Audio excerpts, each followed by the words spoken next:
আর যারা ডিপুসি এদেরকে ঘৃণা করা যাবে? এদেরকে ঘৃণা করা যাবে?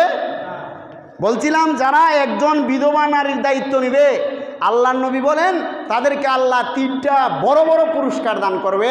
1 নাম্বার হলো যে ব্যক্তি আল্লাহ তাআলার জন্য রাসূল সাল্লাল্লাহু আলাইহি সাল্লামের সুন্নত মনে করে, ইসলামের বড় একটা গুরুত্বপূর্ণ বিধান মনে করে, কোনো অসহায় বিধবাকে, যাকে সমাজ ঘৃণা করে, যাকে রাষ্ট্র যাকে অবহেলা করে, যার পরিবার তাকে অবহেলা করে, এই অসহায়ত্বে তার দায়িত্ব নিল।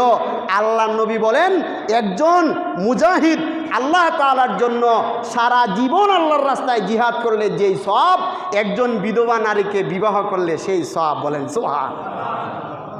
তাহলে সওয়াব আছে না নাই? যে মুজাহিদ বিনা হিসাবে তার ঠিকানা জান্নাত। কথা বলেন ঠিক কিনা? আওয়াজ দিয়ে বলেন।